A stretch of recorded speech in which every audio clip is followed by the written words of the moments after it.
On the agenda tonight, we're going back to 1992. We're going to be taking a look at Pearl Jam, and they're going to be performing Even Flow on MTV Unplugged.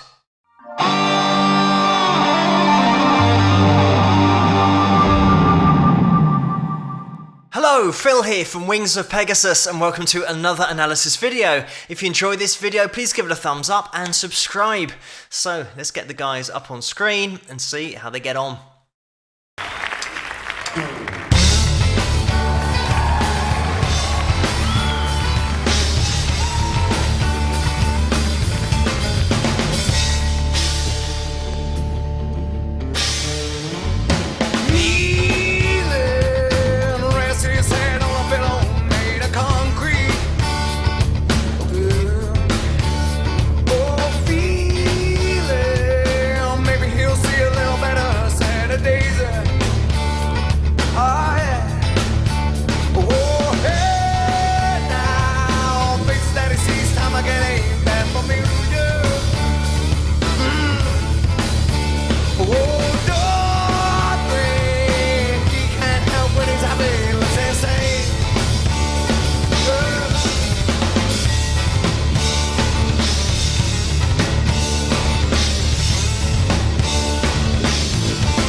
I'm just going to jump in here. As always, the link to this video is going to be in the description below, so you guys can click on that link to check it out without me interrupting it.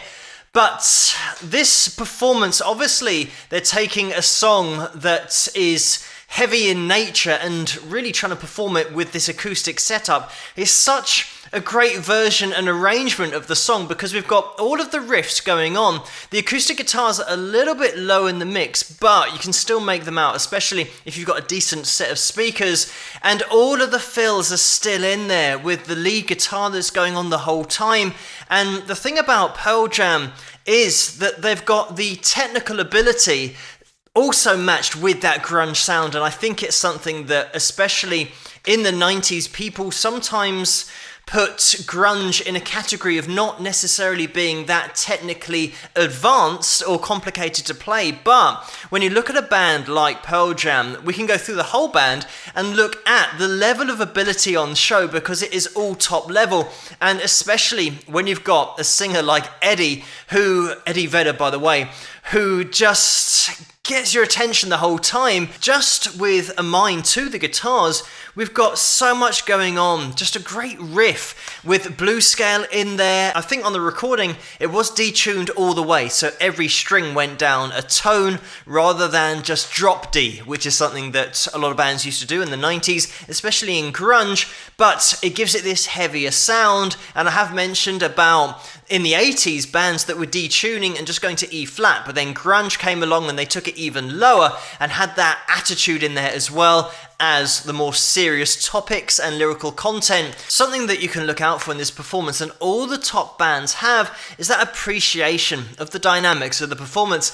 And we get that during the solo. When we resume, you can look out for it because they just bring it all down. And that's also in part to David Abruzzese on drums, because he really taps into the fact that Stone is bringing down his lead guitar. He's listening out for it, so he brings it down as well.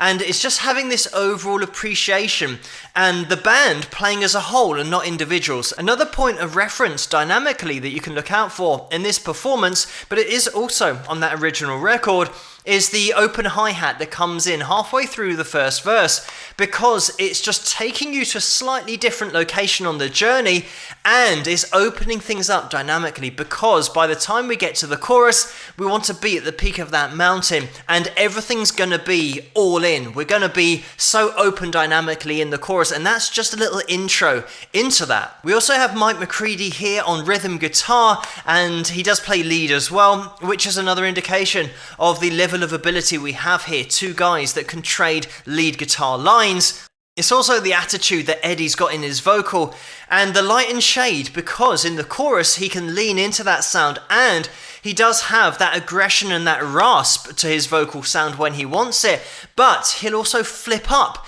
into a head voice and it's really clean. So you get such different levels and textures to Eddie's voice, and you never know where he's going to take it. The whole point of this performance is it's the feeling of the vocal and the expression and everything that Eddie's doing. It isn't necessarily about sounding auto-tuned or getting a perfect note every time, because that is the attraction. That's what you go to see a live band for, to hear a live sound. So due to the nature of having that unpredictable vocal delivery, it makes it so interesting to listen to. Also, his breath control.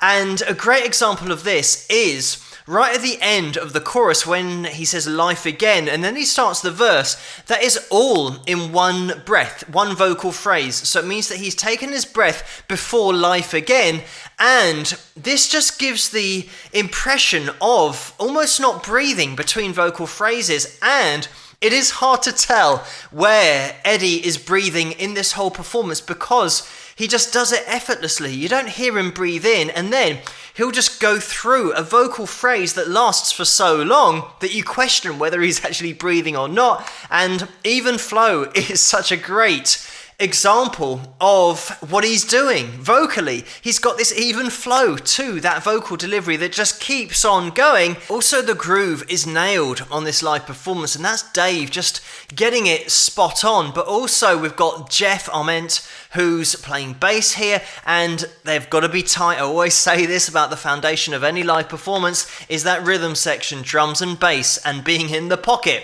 and they certainly are here. The other thing, having a wider view of Pearl Jam and not just this performance, is the fact that we've got Eddie, the designated frontman and singer, and we've also got that setup of two guitars, which is great because it means that when there's any lead guitar solo, the other guitarist can back them up with some solid rhythm. But having a designated frontman means that when you're putting on a live show, especially someone as charismatic as Eddie, you can get such a different dynamic to the performance because they're a free agent. He can get all over that stage, and it's certainly something that he does live, and it makes it so interesting to watch, and he always engages the audience as well. And that's what these guys are all about. They are all about getting out there, playing live, and not about the industry side of things, or should I say, the mainstream marketing and all that kind of stuff that all the bands tend to have to go through, making music music videos, for example, because Pearl Jam were one of those bands that didn't want to do music videos. And specifically, Eddie said that he didn't like to do music videos because it's telling people what to think and it's not giving them their own interpretation of the song and the images that they might be seeing in their own head, and that doing a video ruins it all. So he had that point of view. We are going to be jumping back into the performance, but just before we do, to mention about that original record and the fact that with this song in particular, we've got harmony vocals in the chorus. They're low in the mix, but Eddie is harmonizing with himself, and there's two separate lines to that. Also, the lead guitar lines that are going on during the chorus that also harmonize with the lead vocal, and just lead guitar lines full stop with a lead guitar solo of a top technical ability. The standard in order to sell a solo is totally different to just playing rhythm. And once you add all of those things together, it's not what a lot of people think of when they think of grunge as a genre. And this is what set Pearl Jam apart, is having all of this ability technically at their instruments and vocally, and putting that all together in the studio, but also writing about these things lyrically that are on such a deeper level. The other really important thing about having that technical ability is it gives you musical flexibility, so that if part of the band think, oh, this would be great to have a guitar solo in that section, if you can't play a guitar solo, or you haven't got a guy in your band who can play what everyone's thinking of, then musically you can't go to that place, and you might have to get somebody else in to actually play the solo, or more often than not, the band will then have to just go down an avenue where they can't be as creative as they want to be, whereas these guys don't have that problem. And that is the massive advantage of technical ability, not only vocally but playing an instrument, is that it opens every door. Wherever you want to go, you can go there, you can access that place. But let's get back into this performance.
And there we have it. I think the thing about Pearl Jam is that you can appreciate what they're doing on so many different levels, because you'll have the average Joe who will be into the music and the attitude, the delivery, also the entertainment side of it, because we have that with Eddie at the front of the stage, even from a seated position here, being entertaining and engaging, but also musicians can get into this. We've got that riff, and it is progressive. We go to so many places within this composition that just learning it and finding out what the riff is, getting into that blues scale that I mentioned earlier, there is so much that's interesting from a musical perspective when looked at by a musician. Sometimes you do get some bands who just are very straightforward, and once you've heard the verse and the chorus and a particular riff, you've worked it out in maybe 5 or 10 seconds because it isn't particularly progressive. But here, it's almost like Pearl Jam tick every box because they've got that unique vocalist, they've got great compositions and great technical ability. We are going to get briefly into the history of the band because these guys started up in the mid to late 80s, so it was early for that grunge sound, and it was Stone and Jeff who started everything going, and they were called Mother Love Bone, and they had an album that they released in 1990, and that was called Apple. And unfortunately, after the release of that album, just months after the release, the singer Andrew Wood died of a heroin overdose, so everything pretty much came to a halt at that point. After a few months, Stone started playing again, and he started playing with Mike McCready. They joined up with Jeff, and as a 3, recorded a demo. They gave this demo to Jack Irons, hoping that he would play drums for them, and that's Jack Irons, the former Red Hot Chili Peppers drummer. But Jack passed on that, and he did give the CD to his friend Eddie Vedder. Eddie recorded his vocals on 3 of the songs and sent those back to the guys, and they were suitably impressed enough to fly Eddie to Seattle for an audition, and as soon as he auditioned, they then welcomed him to the band. And this was when Dave Cruzen was added on drums as well, and they did open up for Alice in Chains, and after that they got signed to Epic Records. Just to cover the band name as well, because Eddie said in an interview that it was named after his great-grandmother called Pearl, and she made jam. And he then said that that wasn't true, and the way that they came up with the name is that they had Pearl in their minds, but then they went to a Neil Young concert, and he did a lot of improvisation for maybe 15 or 20 minutes on a lot of the songs, and it was more of a jam, so they just put jam after Pearl. So they released 10 in 1991, and this was just a monster album. I mean, when it first came out, it didn't sell immediately, but in 1992 it really took off. This is where Even Flow comes from, and it's gone at least 13 times platinum by now. They toured relentlessly as well. Like I said, these guys are a live band. They were also being shown on TV and MTV as well. They did actually win an MTV award for their video for Jeremy, and this is something that they then didn't do music videos, as I mentioned, with Eddie and his view on music videos. In 1993, they released Verses, and this was another huge album, and it sold almost 1 million copies in 1 week, which was a new record for the charts, and also was more than all of the other bands in the top 10 combined. So massively popular in numbers of sales at that point. Also, they were very much into, and still are, keeping the price of tickets down so that it's accessible to everyone. They had this problem with Ticketmaster as well at this time because they were playing a benefit concert in Chicago, and they found out that Ticketmaster, selling these tickets, were taking a fee, a booking fee for these tickets, but that wasn't the point. It was supposed to be for charity, for a good cause. So they didn't agree with this, and they boycotted all of the venues that dealt with Ticketmaster. Unfortunately, that was quite a lot of venues, so they limited their options, and interestingly, they did contact Fred Rosen from Ticketmaster to ask him to stop taking the money, or at least refund it, give it to charity, but it was refused, and they declined to stop taking booking fees for charitable ticket purchases. At this point, Dave was playing in the band, but he left because I think there was a difference in opinion between band members and working with Ticketmaster, but then boycotting Ticketmaster as well and the venues that were associated with the company. So Jack Irons, by the way, joined in at this point. So in 1994, they released Vitalogy, and in 1995, they didn't tour because of the association with Ticketmaster Ticketmaster just being a bridge that had been broken. Of course, nowadays it would be possible to set up your own gigs and do it all independently, but unfortunately back in the mid-90s the internet wasn't quite as advanced as it is now. So the guys couldn't really play in the USA for 3 years, and in 1996 is when they released No Code, and they followed that up in 1998 with Yield, and their version of Last Kiss, which was released that same year, got to number 2 in the charts. So that was massively successful, and that was recorded during a sound check, and when it was released, all of the profits from that song went to the refugees of the Kosovo War. In the year 2000 they released Binaural. I don't know whether you know about, but I'm just going to quickly explain it. It's when you have 2 microphones in the middle of the room, effectively, and it is designed purely for headphones. So when you're listening to whatever's being recorded and you listen to that album, you should have headphones on to give you that 3D appreciation of the space. And in the middle of the room, you'll more often than not see a dummy head that has the microphones where its ears are. So it really does simulate somebody sitting in the middle of the room, and this is the recording technique they used for that album. This was the same year as the tragic events at Roskilde Festival, where Pearl Jam were playing in Denmark, and people were told not to rush the front of the stage, but they did, and unfortunately 9 people lost their lives due to being trampled beneath all of these people rushing forward, and also from suffocation. And it is an event that understandably Pearl Jam considered retiring at that point, because it was such a tragic event to be involved with, and they tried to help as much as they could, but by the time people realized what was happening, it was too late. But the guys did return to recording and performing, and released in 2002 Riot Act. And another thing to mention is that these guys were recording all of their live shows, so it means that people had a version of the live shows whichever they wanted, and this all stemmed from people recording their gigs back in the day, and there being very popular bootleg versions of songs. So they decided to do this for the fans so that they all had copies of live versions, and therefore Pearl Jam would have so many live albums and live releases. In 2006, they released their album Pearl Jam, and in 2009, Backspacer was released. More recently, in 2013, their album Lightning Bolt got to number 1 in the album charts, and that was their 5th number 1 album. They were also inducted into the Rock and Roll Hall of Fame in 2017, and in 2018 is when they released Gigaton. And they're still active, still touring wherever possible. Of course, at the moment with coronavirus, everything's on hold, but they definitely will in the future get back to touring, I'm sure. But a great stripped back, unplugged version of Even Flow here that really does highlight the ability within the band in every single department. But thank you guys so much for suggesting this video for me to take a look at, and keep those suggestions coming in the comments below. Let me know what you guys think, and if you enjoyed this video, please give it a thumbs up and subscribe, and I'll see you guys at the next one. Rock!